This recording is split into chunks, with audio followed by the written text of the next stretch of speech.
Bante, as a spiritual practitioner, despite dedicating years to cultivating goodwill towards others, I still find occasional moments of ill will surfacing. While I maintain faith in my chosen technique, I'm starting to feel fatigued by its repetitive nature. May you be well, may you be happy, just imagining goodwill and spreading it to others.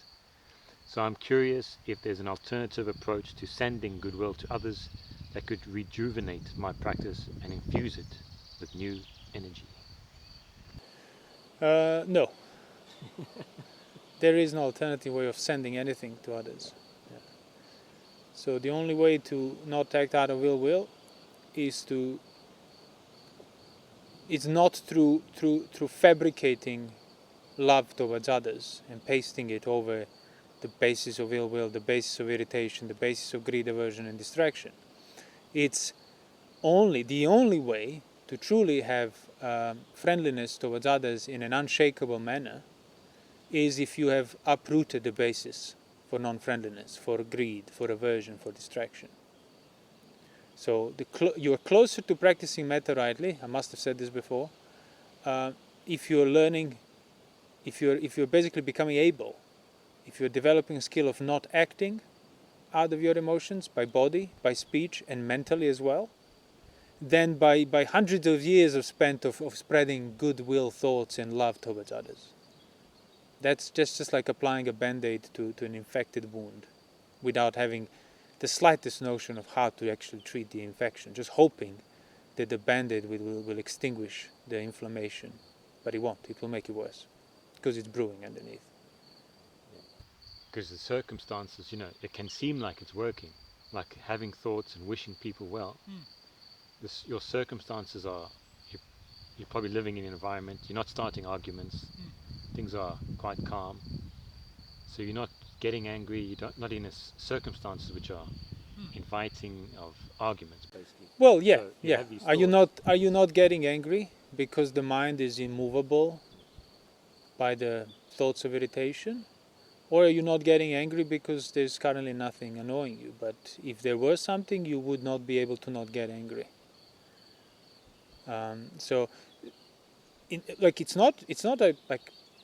You can have good thoughts and think loving kindness of people if you want to make a practice out of that. Just don't confuse it for the practice of metta.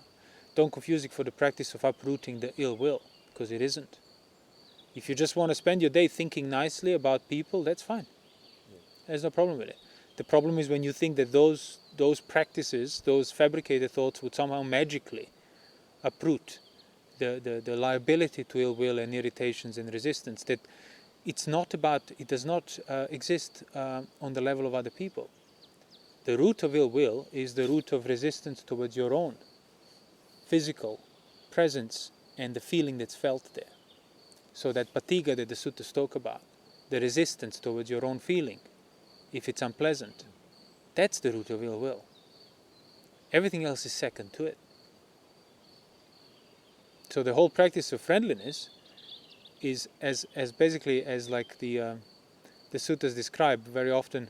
It's like having purified your behavior way beforehand, established in virtue, established in right view, established in not acting out. Then you review the beginning, the core here. Is there any resistance here? No. Okay, I will cultivate that framework. Non-resistance towards anything that arises here on the level of feeling, within this experience. Then I shall direct that in every direction. In other words, I shall then look in every possible direction from here to see, is there any resistance towards anything else? Could there be any resistance towards anything else? So you just basically expand the same framework that's already here unchanged. Non-resistance.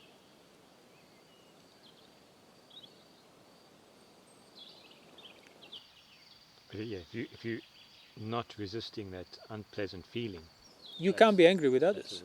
Impossible. Anger towards a person, towards something external, requires you to have already jumped on account of that resistance towards what's being felt here. You're already averse towards the feeling that you're feeling. And then, so how do you tame the resistance? Well, how do you tame any craving in regard to any feeling? Any of the three types of feeling? Okay, so you want to tame your ill will? You need to tame your desires first. Because that's another way of jumping on account of what's being felt. Just in this sense, jumping towards. Jumping with craving, jumping with delight, with desire to have more of it. But then when something unpleasant touches you, you jump with the desire to get rid of it.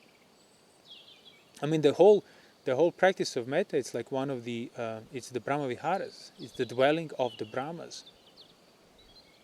And the holy life, the celibate life, is called brahmacharya. So you want to dwell like a Brahma, you can't just be having these, well, you can think that, but if you want to dwell like a Brahma, means your whole life needs to begin to match that. And you begin that by practice of celibacy, for example. Even if you have no instruction about metta and positive thoughts towards others, by refraining from giving in to the physical desires, by refraining from basically desire of sensuality, you are faring around close to a Brahma, like a Brahma. So you want to dwell like a Brahma even more so, then on account of that purified livelihood, not acting out of lust, not acting out of aversion, taming your mind, taming your senses through a sense restraint, enduring things rightly and so on, then you can look closer into like what's being felt here and now. Are there traces of resistance towards that? So by removing the resistance towards an unpleasant feeling here, there will be no external counterpart of ill will towards the person out there. So then you just protect that framework. Protect it in regard to any direction, anywhere in the world, upside down, from wherever it might come, the framework here of non-resistance remains the same. You're not sending the framework to the east, north and west. No, you protect it here from all these directions. So it's just a way of describing in the suttas that nowhere, up, down, below, from any direction, nothing can come that can perturb the framework, because the mind has been tamed through establishment in virtue beforehand. So having abandoned unskillful behavior, the suttas will say, he then dwells with the mind protected with friendliness, with the framework of friendliness, with the framework of compassion, and ultimately with the framework of equanimity. The highest Brahma Vihara is basically the equanimity, immovable, indifferent, completely, nothing felt, no movement there whatsoever. It doesn't matter what comes from what direction. That's what Brahma Viharas culminate with. That's the highest one. Complete non-resistance. Exactly. So you could already see how your practice of sending positive thoughts is incompatible with the culmination of that practice of metta. If metta were to be sending of the positive thoughts, then surely practice of indifference would be sending of indifferent thoughts, spreading indifference towards everyone. How does that work? Because if you're actively engaging with it, you're not indifferent anymore. But if it's about protecting of the framework, then the practice remains the same, whether it's the first Brahma Vihara or the fourth. The principle remains the same. So that's what I mean, like, instead of thinking, oh, I practice Brahma Vihara by having wishful thinking and positive thoughts of other people, think that you practice Brahma Vihara by being celibate. Brahmacharya, Brahma Vihara. And by being celibate, you are taming your mind. Which means it's even without actively sort of trying to make it immovable, it's becoming more immovable in regard to feelings that will want to move it otherwise. And then sure, if you're already established in all of that, skilled in that behavior, then you could now look even closer into, as I said, the traces of would it move in regard to this or that? Are there traces of aversion towards anything that could be felt? Towards a change in the pleasant feeling? Is there an aversion? Is there delight when the unpleasant feeling changes? And detach yourself from it and protect that state of mind.